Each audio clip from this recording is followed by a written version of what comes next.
जय श्री राम। कृष्ण वंदे जगद्गुरुम। भजन Bhagirathi YouTube channel में भजन भागीरथी अविरत सत्संग परिवार में आप सर्व आत्मीय बंधुओं का हार्दिक स्वागत है, अभिनंदन है। जय श्री कृष्णा, हरिओम।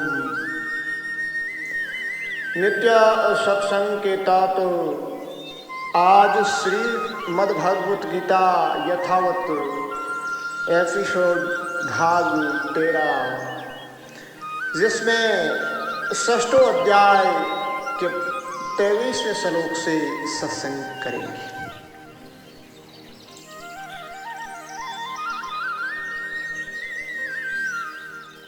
और कृष्ण कन्हैया लाल की जय हो। गीता मैया की जय हो। ओम श्री परमात्मने नमः।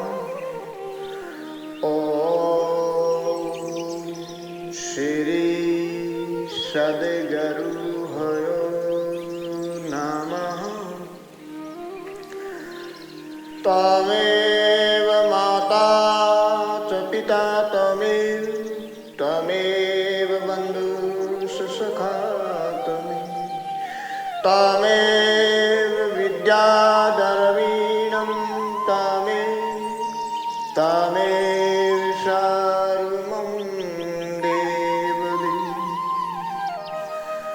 शान्तमारं भुजगशयनं पदं नाभं सुरेशं विश्वाधारं गगनसदृशं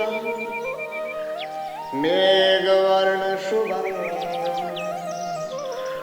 लक्ष्मीकान्तं कमलनयनं योगिभिर्ध्यानगम्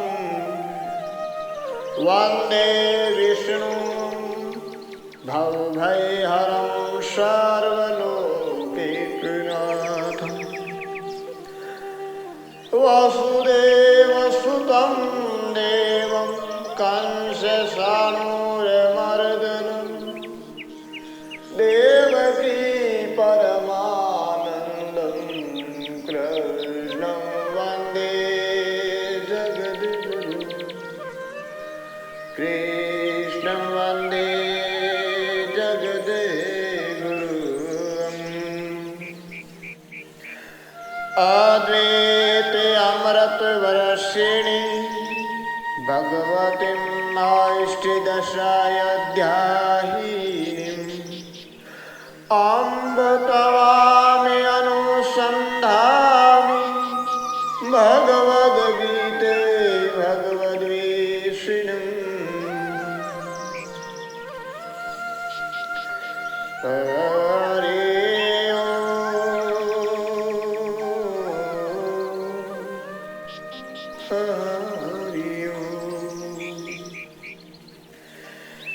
तां विद्याद्दुःखं सयोगवियोगं योगिसंयुतं सनिश्चयेन योक्तव्यो योगो निर्वाणं चेतचा। जो जगत के संयोग वियोग से रहित है वही योग है। उस योग का अभ्यास तय हुए चित्त से निश्चयपूर्वक करना चाहिए। धैर्य व उत्साहपूर्ण कर्म में लगे रहना चाहिए। यानी संसार के सुख दुख से रहित होकर एक परम तत्व प्राप्ति का ही भली भांति निश्चय करके धैर्य उत्साह के साथ योग का अभ्यास करते रहना चाहिए, कर्म करते रहना चाहिए। धीरज धाम धारणा गाड़ी सौंद चेतन रहना, संत वाणी में भी यही कहा। संकाल प्रभावन कामान त्यक्त्वा सर्वान् शेषतुं मनसैवेन्द्रियग्रामं विनयं समन्ततं शने शने रूपमेद बुद्ध्या धृतिगृहीतया आत्मसंस्थितं मनः कृतवान् किंचिदपि चिंतयेत्। संकल्प से उत्पन्न होने वाली संपूर्ण कामनाओं का सर्वथा त्याग करके और मन से ही इंद्रिय समूह को सभी ओर से हटाकर धैर्य युक्त बुद्धि के द्वारा संसार से सने सने उपराम हो जाए और मन बुद्धि को परमात्मा स्वरूप में सम्यक प्रकार से स्थापन करके फिर कुछ भी चिंतन न करे, सदा अचिंत्य स्थिति में स्थित रहे और अर्थात परमात्मा के सिवाय और किसी का चिंतन न करे। यतो यतो निश्चरति मनसु चंचलं ईश्वरं ततो ततो नियम्य तदात्मनि वंशनिः प्रशान्तं मनसं योनं योगिनं सुखम् उत्तमम् उपेति संतर्जसं ब्रह्मभूतं कलमसम्। यह स्थिर और संचल मन जहाँ जहाँ विचरण करता है वहाँ वहाँ से हटाकर इसको एक परमात्मा में ही भलीभांति लगाए। यहाँ मुख्यतः भगवान ने अभ्यास की बात बताई, क्योंकि जिसका मन सर्वदा शांत हो गया है, निर्मल हो गया है, जिसके सर्व पाप नष्ट हो गए और जिसका रजोगुण शांत हो गया है, ऐसे इस ब्रह्म रूप बने हुए योगी को निश्चित ही उत्तम सुख प्राप्त होता है। यंजनेवं सदा पवनं योगी विगत कलमसं सुखेन ब्रह्म संस्पृम अत्यंतं सुखमाश्नुते। इस प्रकार वह पाप रहित योगी अपने आप को सदा परमात्मा में लगाता हुआ सुख पूर्वक ब्रह्म प्राप्ति रूप अत्यंत सुख का अनुभव कर लेता है। सुखेन ब्रह्म संस्पृशं अत्यंतं सुखम सन्। यह अनायास सुख है। इसकी ब्रह्म के साथ जो अपरिचिन्नता है उसमें अहम भाव विलीन हो जाता है। इस सुख में अनुभव अनुभवी दोनों ही अभिन्न हो जाते हैं। वह सुख अत्यंत सुख है। यही सुख पूर्वक ब्रह्म का संस्पर्श करना है। इसमें भोग नहीं है, परिचिन्नता की निवृत्ति हो गई है, ये ज्ञान से विवाद नहीं है। ऐसा बाज सुख अत्यंत सुख है। सर्वभूतस्थं आत्मानं सर्वभूतानि आत्मनि ईक्षते योग युक्तत्मा सर्वत्र संदर्शन। सब जगह अपने स्वरूप को देखने वाला और ध्यान योग से युक्त अंतःकरण वाला सांख्य योगी अपने स्वरूप को संपूर्ण प्राणियों में स्थित देखता है और संपूर्ण प्राणियों को अपने स्वरूप में देखता है। यो मां पश्यति सर्वत्र सर्वसुषमयि पश्यति तस्यां न प्रणश्यामि स च मे न प्रणश्यति। सर्वभूतैस्थितं यो मां भजते त्वं स्थितं सर्वथा वर्तमानोऽपि स योगी मही वर्तते। जो भगत सर्वत्र मुझे ही देखता है और मुझ में सबको देखता है, उसके लिए मैं आदर्श नहीं होता और वो मेरे लिए अदृश्य नहीं होता है। मुझ में एक ही भाव से स्थित हुआ जो योगी समस्त प्राणियों में स्थित मेरा भजन करता है, वो सब कुछ बर्ताव करता हुआ भी मुझ में ही बर्ताव कर रहा है, अर्थात वो नित्य निरंतर मुझ में ही स्थित है। यानी उपरोक्त तीनों श्लोक 29, 30 और 31 मिलकर एक महावाक्य है। 29वें श्लोक में तवम पदार्थ का वर्णन, 30वें श्लोक में तत्पदार्थ का वर्णन व 31वें श्लोक में असि पदार्थ का वर्णन। तवम तत् असि त्वम पदार्थात्मा कैसा है? भगवान कहते हैं कि संपूर्ण भूतों में आत्म रूप से स्थित है। सर्वभूतस्थं भवन्ति इति भूतानि, जो हो रहा है उन सब होते हुए पदार्थ में स्वयं अनहुआ अधिष्ठान रूप से बैठा हुआ है। आत्मा यानी प्रत्यक्ष चैतन्य है।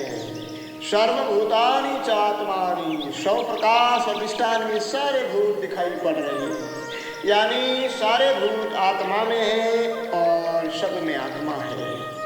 स्वामी असराम भी अपनी अनुभूत वाणी में कहते हैं, सर्व आत्म भाव कर भजो निरंतर, वासुदेव सर्व जानी रे, गो हस्ती ब्राह्मण चांडाल में एक ही रूप पिशानी रे।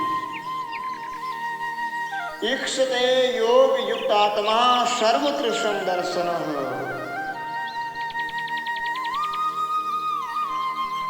योग युक्त आत्मा पुरुष वह है जिसको शुद्ध बुद्धि प्राप्त हो गई। यह बात प्रत्यक्ष चैतन्य तमम पदार्थ है। अब 30वें श्लोक में तत्पदार्थ का वर्णन है। यो माम पश्यति सर्वत्र सर्वसमहि पश्यति। इन दोनों अवस्था में एक ही लक्षण है, आत्मा में सब और सब में आत्मा। यह है आत्मा का लक्षण और भगवान में सब में भगवान, ये हुआ तत्पदार्थ का लक्षण। तस्याहं न प्राणश्यामि, सर्वत्र अपरोक्ष दर्शन होता है मेरा, ये हुआ तत्पदार्थ। अब 31वें श्लोक में भगवान कहते हैं, सर्वभूत स्थितम यो मां भजते कम त्वाम स्थितः। यह है असली पदार्थ परमात्मा ही आत्मा है और आत्मा ही परमात्मा है। यही महावाक्य की एकत्व स्थिति है जो भगवान ने इन तीनों श्लोकों में वर्णित की। पूर्वोक्त श्लोक में भगवान कहते हैं, योगी प्रत्येक स्थिति में ही वर्तता है, स योगी मही वर्तते।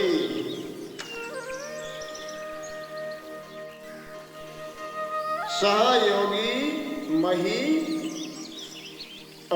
वर्तते। यह तो वह योगी अब आगे परम योगी की बात कहते हैं।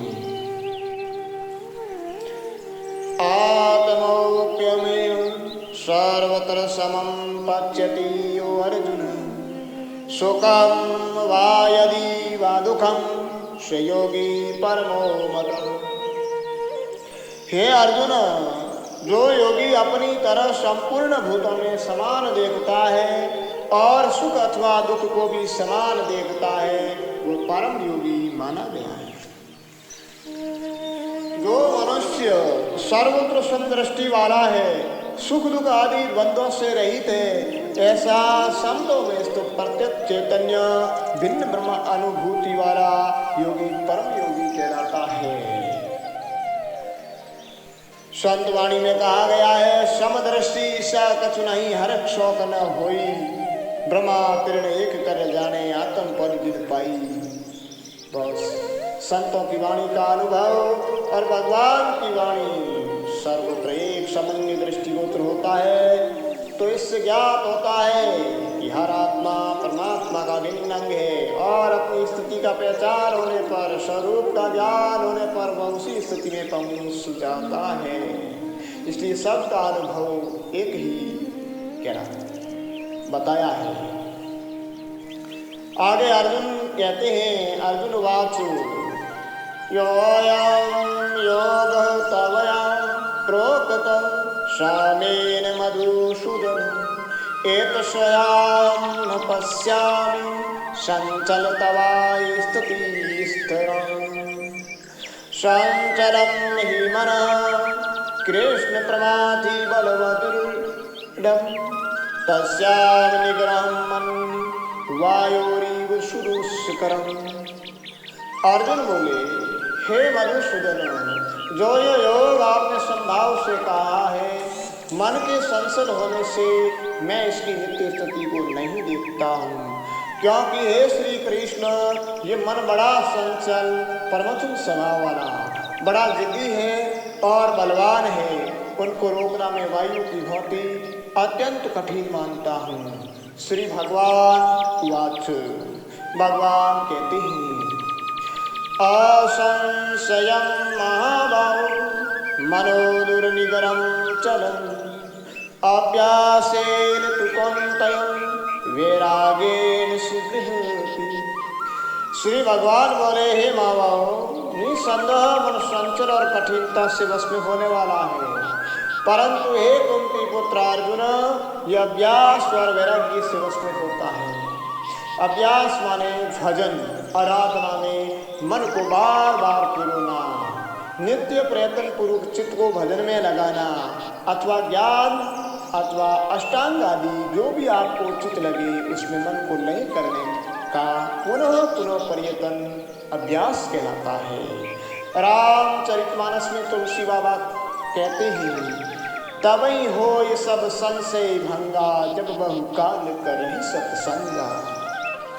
और स्वामी अचलराम अपने अनुभववाणी में कहते हैं, प्राणायाम सत्संग निर्वास नारे, कर सथो अध्यात्म विचार, करी सारा उपाय मन जीतिए। तो ये मन को जीतने का अभ्यास है। वैराग्य मन राग द्वेष आदि में शिथिलता देना, अत्यंत दगाभाव कराना होता है। क्षणिक भोगों के प्रति ग्लानि घृणा पैदा करना वैराग्य नहीं है। वे तो फिर उल्टे बदन में व्यवधान पैदा करेंगे। अतः इनमें सने सने शीतलता देकर अत्यंत दगाभाव करना ही वैराग्य कहलाता है। असंयत आत्मना योगो दुष्प्रापयति नयनति, वश्यात्मना तु यतत शक्यो वाप्तुं उपायतुम्। जिसका मन वश में किया हुआ नहीं है, ऐसे पुरुष द्वारा योग दुष्प्राप्य है, और वश किए हुए मन वाले प्रयत्नशील पुरुष द्वारा साधन से उसका प्राप्त होना सहज है। ये मेरा मत है। अर्जुन उवाच, अर्जुन कहते हैं, आयाति सर्वयोपते योगाचलित मानसु, अप्राप्य योग संसिद्धि कहां गतिं कृष्ण गच्छति। अर्जुन बोले, हे कृष्ण, जो योग में श्रद्धा रखने वाला है पर सहम्य नहीं है, इस कारण जिसका मन अंत काल में योग से विचलित हो गया है, ऐसा साधक योग की सिद्धि को अर्थात परम तत्व में समाहित न होकर किसी गति को प्राप्त होता है।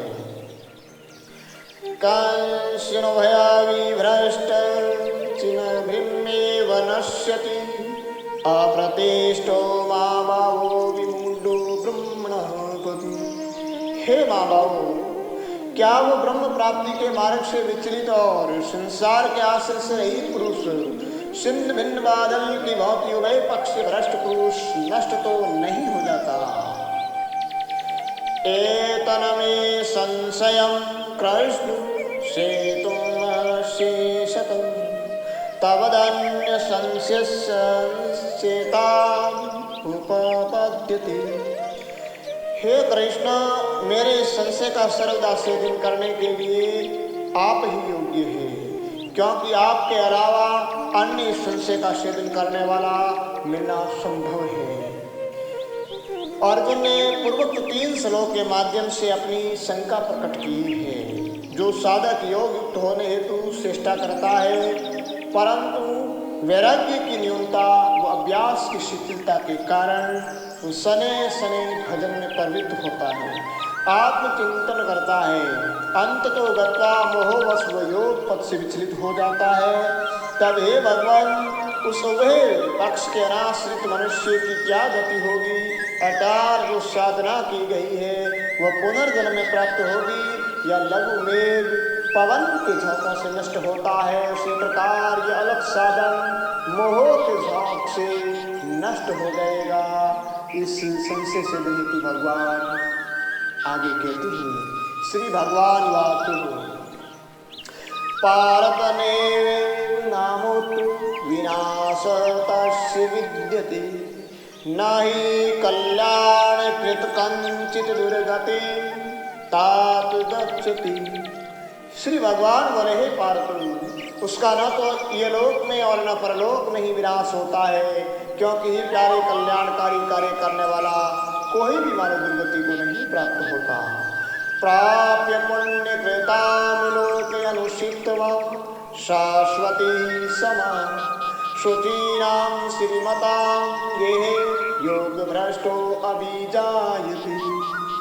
योग भ्रष्ट पुरुष पुण्यवानों के लोकों स्वर्ग आदि उत्तम लोक को प्राप्त होकर उन्हें बहुत वर्षों तक निवास करके फिर सुदाचरण वाले श्रीमान पुरुषों के घर में जन्म लेता है।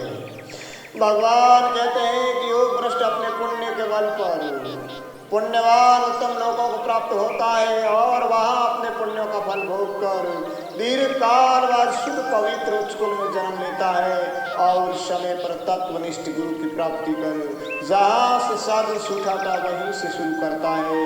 अतः भगवान के वाक्यार्थ भाव यह है कि साधना अक्षय रहती है। भगवत पूजा भजन का कभी सही नहीं होता है। संसार में भजन ही अक्षय पूंजी है, बाकी सब सही पूंजी। अथवा योगिनामेव कुले भवति धीमता एतदि दुर्लभतरं लोके जन्म यदीदृशम्। अथवा वैराग्यवान पुरुष लोकों में न जाकर ज्ञानवान योग्यों के ही कुल में ही जन्म लेता है। परंतु इस प्रकार का यह जो जन्म है संसार में निसंदेह अत्यंत दुर्लभ है। भगवान 41वें श्लोक में पुरुष के विषय में बताते हैं जो वैराग्य की कमी व साधन की असावधानी से जो जीवन रहते मोहवश भ्रष्ट हो जाते हैं, वे साधक अपनी कामना वासना की वजह से पथभ्रष्ट हुए हैं। इसलिए भोग्य प्रवृत्ति के कारण भोग्य लोकों में जाते हैं और भोग कर काफी समय पश्चात पुनः अवतरण होता है श्रीमानों के घर। परंतु 42वें श्लोक में उन साधक के विषय में बता रहे हैं कि जो परिपक्व वैराग्य पूर्ण साधन रखे और प्राप्ति से पहले ही कारणवश देह अवसान हो जाए तो वे पुण्य लोक जाने की बजाय पुनः श्रीमानों के घर अवतरित होकर बाल्य अवस्था में ही गुरु सानिध्य को प्राप्त हो जाता है, जैसे तुलसी, कबीर, दादू आदि। परंतु ऐसा दुर्लभ अवसर किसी वैराग्यवान मिले साधक को मिलता है। तत्र तं बुद्धिसयोगं लभते पौर्वदेहिकं यतते सततो भूः संसिदो कुरुनंदन। हे कुरुनंदन, महापुर से पहले शरीर में संग्रह किए हुए बुद्धि संयोग को अर्थात संबुद्धि रूप योग के संस्कारों को अनायास ही प्राप्त हो जाता है और उनके प्रभाव से वह फिर परम तत्व की प्राप्ति रूप सिद्धि के लिए पहले से भी बढ़कर प्रयत्न करता है। और अभ्यासेन तेनेव हीयते हैवसो अपि जिज्ञासुरपि योगस्य शब्द ब्रह्मापि वर्तते। श्रीमानों के घर में जन्म लेने वाला योग भ्रष्ट मनुष्य भोगों के परवश होता हुआ भी उस पहले मनुष्य जन्म में किए हुए भजन के कारण ही परमात्मा की तरफ आकर्षित हो जाता है, क्योंकि योग का जिज्ञासु भी वेदों में कहे हुए सकाम कर्मों का अतिक्रमण कर जाता है। पर्यात्माद्यक्तम आस्तु योगी संसुदी किल विषम अनेक जन्म संसिदस्तो याति परां गति। परंतु जो योगी प्रयत्न पूर्वक यत्न करता है वो पिछले अनेक जन्मों के संस्कार बल से इसी जन्म में संसिद्ध होकर संपूर्ण पापों से रहित तो फिर तत्काल ही परम गति को प्राप्ति हो जाता है। गीता के अनुसार योगी कई जन्म की साधना के संस्कार बल से तीव्र वैराग्य युक्त होकर योग युक्त योगी समस्त पापों से रहित होकर इसी जन्म में परम तत्व की प्राप्ति कर लेता है। अर्थात भजन की प्रक्रिया कई जन्मों से चलती है, तब जाकर पूर्णत्व की प्राप्ति हो जाती है। तपस्वी भयो अधिको योगी ज्ञानी भयो अपि मतो अधिकः कर्मे भयात् अधिको योगी तस्मात् योगी भव अर्जुन। तपस्या से भी योगी श्रेष्ठ है और ज्ञानियों से भी योगी श्रेष्ठ है और कर्मियों से भी योगी श्रेष्ठ है, ऐसा मेरा मत है। अतः हे अर्जुन तो योगी हो जा। अब इसमें सार बताएंगे। तपस्वी, ज्ञानी और कर्मी, ये तीन, और इन तीनों से चौथा योगी श्रेष्ठ है। तो पहला तपस्वी, रिद्धि सिद्धि प्राप्ति हेतु तपस्या करने वाला तपस्वी है और ये सकाम ध्येय वाला है। और दूसरे अर्थ में प्रारंभिक साधन शरीर इंद्रिया को इष्ट अनुभव करने हेतु तितिक्षा सहन करता है, वो तपस्वी है। अतः योगी यानी योग युक्त इनसे श्रेष्ठ है। अब दूसरे ने बताया है ज्ञानी यानी शास्त्र आदि के सिद्धांत को जानने वाले विद्वान ज्ञानी कहलाते हैं। भक्ति योग क्या है, कर्म योग क्या है, ज्ञान योग क्या है, ऐसा शास्त्रों का विवेचन करते हैं, परंतु उनका उद्देश्य सकाम है। ऐसे वाचक ज्ञानियों से योग श्रेष्ठ है। ज्ञानी के स्वयं की शक्ति की प्रधानता है। अब कर्मी शब्द आया है तो शास्त्रविद कर्म करने वाले, इहलोक और परलोक की सकाम भावना करने वाले मनुष्य कर्मी कहलाते हैं। दूसरे अर्थ में भजन साधनरत है वे कर्मी कहलाते हैं, परंतु योगी तो योग युक्त है जो इनसे योगी श्रेष्ठ है। अतः इसलिए भगवान कहते हैं कि अर्जुन तू योगी हो जा। अभी तक भगवान ने उपयुक्त तीनों सकाम कर्मयोगी से निष्काम कर्मयोगी को श्रेष्ठ बताया है और कहा है कि अर्जुन तू योगी भव। योगिनाम अपि सर्वेषां मद्गतेन अंतर्यात्मा श्रद्धावान भजते यो मां समेव युक्ततमो मतः। संपूर्ण योगियों में भी जो श्रद्धावान योगी मुझमें तलीन हुए अंतरात्मा से मुझको निरंतर भजता है, वो योगी मुझे परम श्रेष्ठ मानने हैं, अर्थात वो मेरे मत में सर्वश्रेष्ठ योगी है। पूर्वोक्त श्लोक में भगवान ने कहा था कि हे अर्जुन तू योगी बन। कौन सा योगी बनना है, जिसका जवाब इस श्लोक में भगवान ने दिया है। योग के द्वारा जब योगी निष्कामता को प्राप्त होता है तब अंतःकरण विशुद्ध हो जाता है और योगी की निज स्वरूप में स्थिति हो जाती है। निज स्वरूप में स्थिति योगी की हो जाती है, परंतु पूर्ण रूपे दृष्टा का पूर्णता के साथ अभेद भाव नहीं होता। तो अभेद स्थिति प्राप्त करने हेतु भगवान कहते हैं श्रद्धावान भजते यो माम। श्रद्धावान मेरा भजन करते हैं वे युक्तमय हो जाते हैं और श्रेष्ठ योगी कहलाते हैं। योगी की योग युक्त और योग युक्तम ये तीन अवस्थाएं होती हैं। योगी की श्रेष्ठतम स्थिति योग युक्तम है, यानी योग युक्त और योग युक्तम ये तीन। तो गीता के 18 अध्याय है जिनको हम 3 विभागों में विभाजित कर सकते हैं। प्रथम 1 से 7 तक कर्म योग विभाग, द्वितीय 7 से 12 तक भक्ति योग विभाग और 13 से 18 अध्याय तक ज्ञान योग विभाग के रूप में वर्णन है। तो इस अध्याय के इस अंतिम श्लोक में भजन की बात का शुभारंभ करते हैं जो अगले अध्याय 7वें में कर्म से वर्णन होगा। ओम तत्सत। श्रीमद्भागवत गीता उपनिषदु ब्रह्म विद्यायां योग शास्त्रे श्री कृष्ण अर्जुन संवादे आत्म संयम योगो नाम षष्ठोऽध्यायः। आज की सत्संग हम यही विश्राम देते हैं। हरि